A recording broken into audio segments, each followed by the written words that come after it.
Hey everybody, welcome to The Bottom Line. I'm Michael Noland. Tonight we're going to be talking about Roger Waters, and we're going to talk about him both as an artist, a little bit about his history and how that kind of goes into what's happening today. And we're also going to talk about Roger Waters, the petty, Roger Waters, the litigious, Roger Waters, the conscience of planet Earth if he has his way.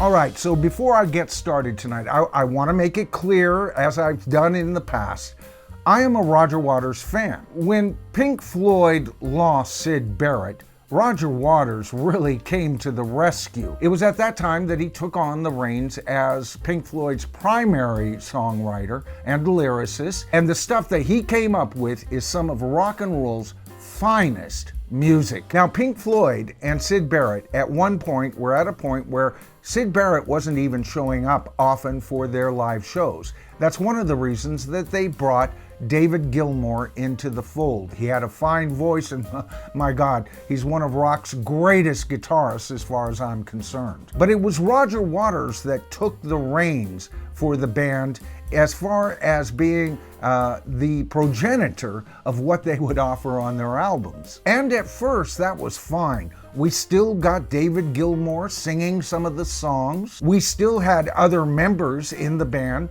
writing for the album. No, Roger Waters did not write all of The Dark Side of the Moon, like he has stated recently.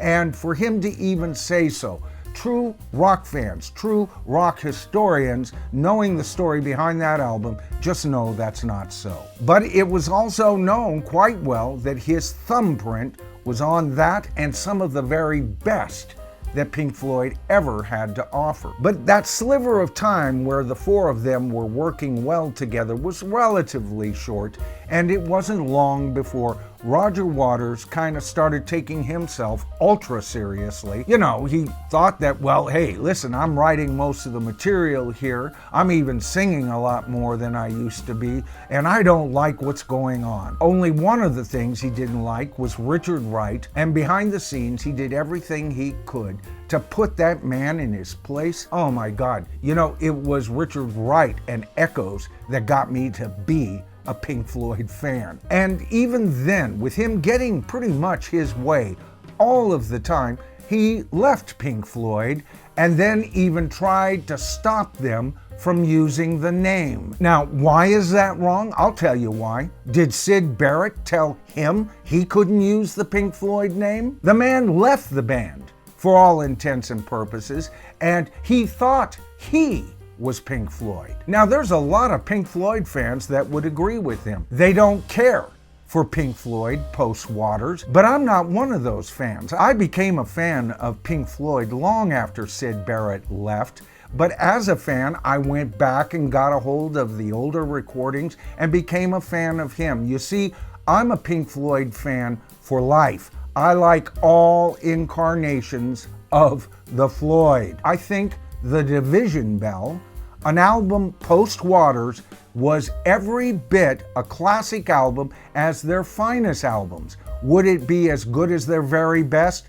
No, but it's one of their best if you take the whole Pink Floyd collection. So despite the ever-increasing ego on this man who thinks the sun rises and sets on his frame, the rest of the band showed us that there could be life without the superstar. Now, I'm not saying that Roger Waters' politics changed or what he wrote about changed so much, but he used to write while he was in Pink Floyd with a hint to those things. And we all knew where he was coming from, didn't we? So there's always been a bit of preaching, especially for those fans who were into the lyrics, with Pink Floyd, and later with Roger Waters even getting more specific in his lyrics. That's when I started losing interest. I've stated in the past that his rock concerts, a little bit like Bruce and Bono, have become induction centers. He's even made statements that he doesn't care If you don't like what he has to say, don't show up at his concerts. This is a man who's not just into show business. This is a man who sees himself as a world spokesman. So fast forward to Roger Waters touring in 2023. I give him his kudos for still being on the road. I hear he's writing and has written new pieces that are in his live act, but he's also putting on a show that at the very least calls into question his good taste. You see, for part of this show, and we've discussed this in past videos, haven't we? There is a lot of imagery on that stage, and as far as I'm concerned, there's imagery there to make a statement despite what this man says. So there's the foundation laid for this video. We're going to discuss an article on exactly how Roger Waters got into trouble in Germany on his upcoming live acts there in the country. And then I'm going to cover an interview that Roger Waters just recently gave on why he thinks everybody's got him wrong. All right, so first of all, to the article, all right?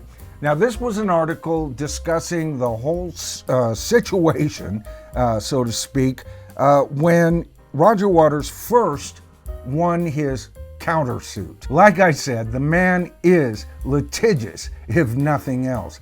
But this article reads, Roger Waters is under investigation in Germany for wearing a costume from Pink Floyd's 1982 film, The Wall, during his recent concert in Berlin over its Nazi-like references. The article goes on to say the singer has worn the uniform on stage countless times before, but it's illegal to evoke Nazi imagery and gestures in Germany. That's a key point, folks. But now let's refer to that interview I was talking about. Roger Waters responded by saying that there were actually other laws in Germany that made their banning of his show illegal, and somehow he won it in a court case. And his response to all of that was, it's theater, darling. Really, it's theater. Well, let's look at what Roger's offering here. His stage is of a decor, in my opinion,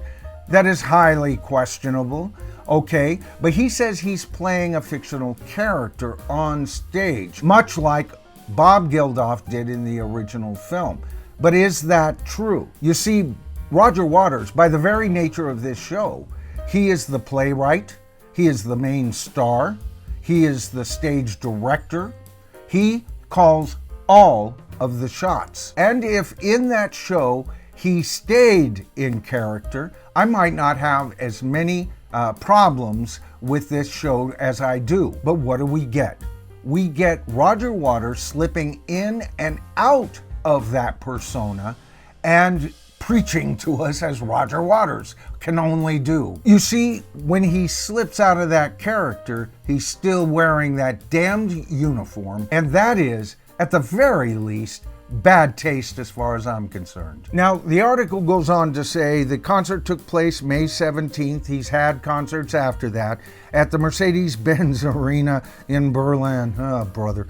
And the rocker opened the show asserting that he condemns anti-Semitism unreservingly. All right, I'm good at taking a man at his words. I have no trouble with that statement. The article goes on to say during his performance of In the Flesh, the opening track on the band's 1979 album, The Wall, Waters wore a long black leather coat with gloves and a red armband with crossed hammers. Oh boy, the places I can go with those little icons, and banners with the same hammer symbol hung over his head. Goes on to read, this was the same uniform that Bob Geldof wore when he starred as Pink during the In the Flesh scene in the film The Wall. Now, Lauren Schaefer, who is the writer of this article, goes on to say, however, the uniform is based on that of Nazi officers.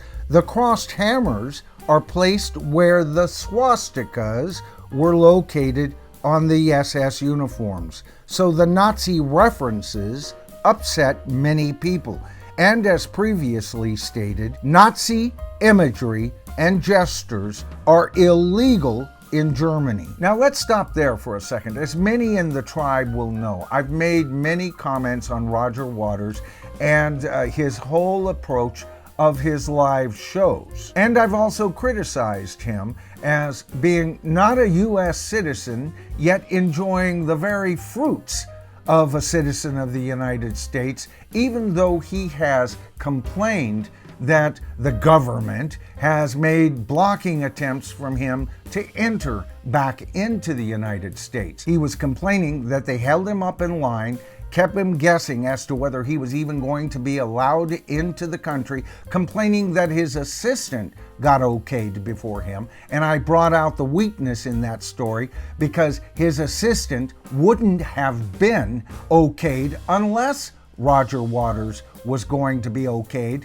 because his assistant entering into the United States was being okayed only because he was connected to Roger Waters. And yet Roger Waters clearly feels persecuted and saw it a whole different way, didn't he? Now, I also made it clear in that video that it was quite possible there might have been an ultra-conservative person working in the office that day when he showed up and purposefully made his day kind of longer than he wished it was. And if that happened, shame on the individual for that happening, but it wasn't a freaking plot, Roger. Get real. And then what do we get? We get Roger Waters complaining here, there, and everywhere about the United States as a government. He complains about Israel, even though he has stated he's not an anti-Semite. And folks, I do take him at his word. It's his politics that bother me. Where have they come from? You see, we need to go back a bit in history as rock fans, okay?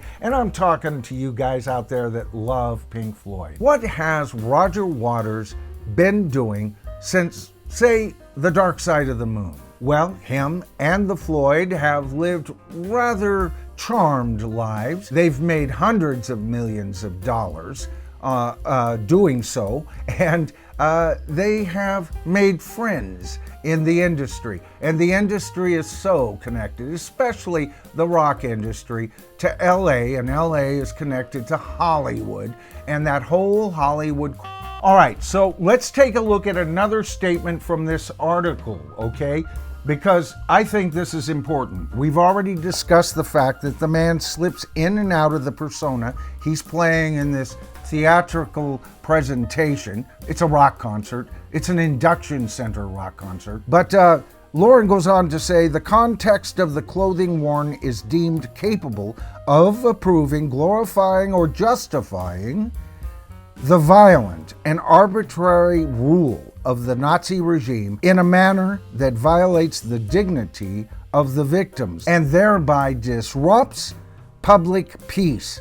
After the conclusion of the investigation, the case will be forwarded to the Berlin's Public Prosecution Office. But she goes on to say, in addition to the costume, an inflatable pig decorated in graffiti floated around the venue, which is another common prop during Waters' performances. As some sources noted, the Star of David was one of the symbols drawn on the pig. Now, she goes on in this article to kind of establish some further thoughts here. She said several names have also flashed on the screens, including Anne Frank, a teenage diarist who died during the Holocaust. Oh boy, that kind of simplifies Anne, doesn't it? George Floyd, a black man who was unlawfully killed by police officers in Minnesota in 2020, and Abu Akleh, I hope I got the name right there, an Al Jazeera journalist who was shot and killed in 2022 while covering a raid by the Israelite Defense Forces on a Palestine refugee camp. She concludes that paragraph by saying, many on social media have claimed that this was a tasteless comparison of the victims' lives. Well, I'll tell you, it was tasteless, especially to bring Anne Frank into this. What a sad state of affairs. And the article also has a statement from the State of Israel written to Rogers. Good morning to everyone but Roger Waters, who spent the evening in Berlin, yes, Berlin, desecrating the memory of Anne Frank and the 6 million Jews murdered in the Holocaust. Signed, yours truly, the State of Israel. 6 million Jewish people were murdered in the most horrific way, and it was done systematically by men wearing uniforms that Roger Waters proudly walks in on stage, and not just in character. Now think about what we've been discussing in this video, folks. Have you been thinking that we're talking about a rock concert? Or have you been thinking that this is theater? Or are some of you thinking, like me, this is a damn music production at an induction center? The man has never met a democratic country that he likes. And you know what? I cannot blame Germany. This has been a black eye for them. And the generations after that had nothing to do with this are left with that black eye. They want an end to this. We in the United States have our own black eyes that we're contending with. It's a gradual process, and despite the alt-left demanding changes overnight, changes that are fastly becoming unpopular with just the general populace in this country, and done so with a fervor that reminds me of, well, I'm not going to say the word. All right, I've thrown a lot of punches at Roger tonight. I'm still a fan of the man. As an artist, I don't have to like somebody to love their music, and as long as he kept it in his pants, his thoughts, and it was open to interpretation, those lyrics, while he was still with Floyd, I was happy with it. It was fine. He was just another guy I disagreed with. But when you have people like Roger Waters, Ted Nugent on the other side, okay, let's just talk about those two. If Ted Nugent's concerts aren't an actual induction center, it certainly is a recruitment center. When you hang around with the rich, the privileged, you get pie in the sky ideas, folks. Life isn't as hard for them. They haven't had to pay rent this month. They haven't had to worry about covering their mortgages. They haven't had to worry about rising taxes. You know, when I think of these three guys, you know, Bruce Springsteen, Bono, Roger Waters, I think of the Three Stooges, with Ted Nugent vying in there as a Shemp or a Curly. You decide which one. And as far as I'm concerned, for live music, it's time for this kind of show to end. They've had the luxury to contemplate their navel and dream of what they think is a perfect world, and they are more than willing to put that on us and push that on us until, well, I am sick to the point of vomiting. You know, I've done a lot of videos on the Rock and Roll Hall of Fame. I've gotten criticism for that, with commenters saying, man, it's just a show, don't worry about it. It was ruined years ago, but it doesn't change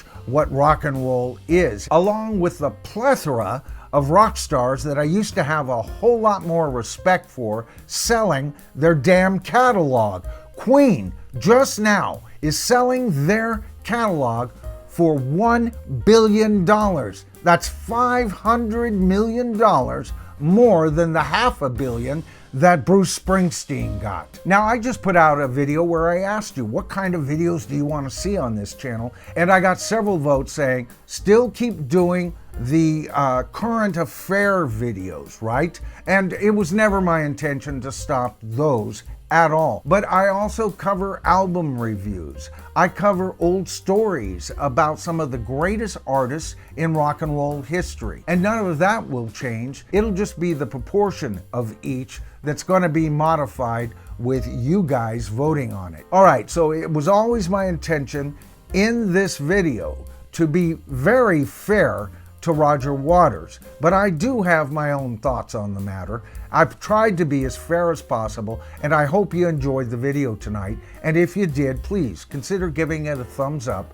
That helps the YouTube algorithm better identify the channel to a larger audience. You've heard me say this so many times, I'm getting tired of having to repeat myself. But it does help with channel growth, right? And when that happens, the tribe grows. Now, I've also told you I've opened up my own Patreon account. Now, the only reason I've done this is I've actually gotten requests from some of you out there how they might possibly support this channel. They want to put a little of their effort into it, and I appreciate it. And you can join my Patreon for as little as $3 a month. That makes you a member of the Tribal Council.